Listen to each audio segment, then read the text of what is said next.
Kasal na ba o paparating pa lang? Ang palaisipan sa pag-iisang dibdib ni Bea Alonso at Vincent Co.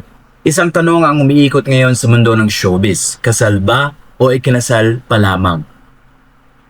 Isang tanong ang umiikot ngayon sa mundo ng showbiz. Kasal na ba o ikakasal pa lang? Ito ang tanong ng mga netizens sa relasyon ng aktres na si Bea Alonso at ng negosyanteng si Vincent Co.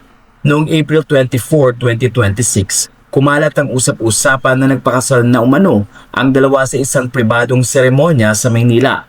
Ngunit hanggang ngayon wala pa ring opisyal na kumpirmasyon. Sa katunayan, ayon sa mga source, may mga taong malapit sa couple na tila nagtaka rin kung saan nanggaling ang nasabing balita. Mas lalo pang naging palaisipan ang lahat nang makita si Bea na dumalo sa isang malaking event sa parehong araw sa opening ng Ivy Clinic sa Parañaque kasama ang iba pang malalaking pangalan sa industriya. Ang clue, wedding bands. Nagkaroon ng mas matibay na basihan ng mga haka-haka nang lumabas ang wedding bands ng dalawa sa St. Peter the Apostle Parish noong March 8. Sa tradisyon ng Katoliko, ito ay isang pampublikong anunsyo na nalalapit na ang kasal.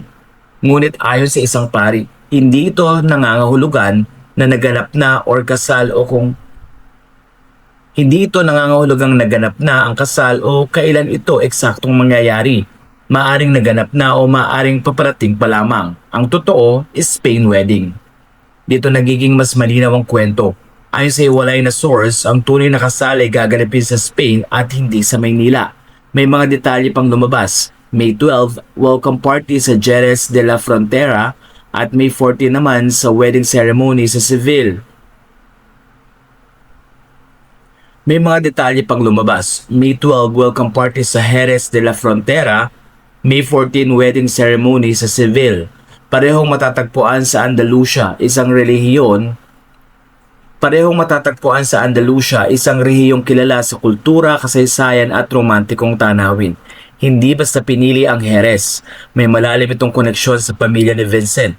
Dito matatagpuan ang Williams and Humbert Wineries, isang 149-year-old na winery na bahagi na ngayon ng negosyo ng pamilya ko.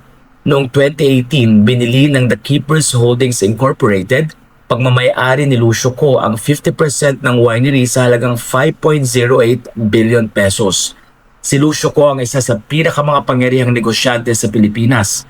May hawak ng mga higanteng retail brands tulad ng Pure Gold at S&R Membership Shopping. Noong 2025, kinilala sila bilang ika-9 na pinakamayayaman sa Pilipinas ng Forbes. Sa kabila ng lahat at sa gitna ng lahat ng usap-usapan, tuloy pa rin ang karera ni Bea. May paparating siyang teleserye sa GMA Network na pinamagatang Whispers from Heaven na nakatakdang ipalabas sa susunod na taon. Ayon sa direktor ni Sig Dulay, maayos na ang schedule. Tila handa na ang lahat kahit pa may paparating na malaking pagbabago sa buhay ni Bea.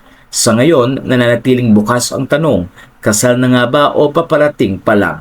Ngunit isang bagay ang sigurado, ang kwento ni Bea Alonso at Vincent Co ay hindi lang patungkol sa isang kasal.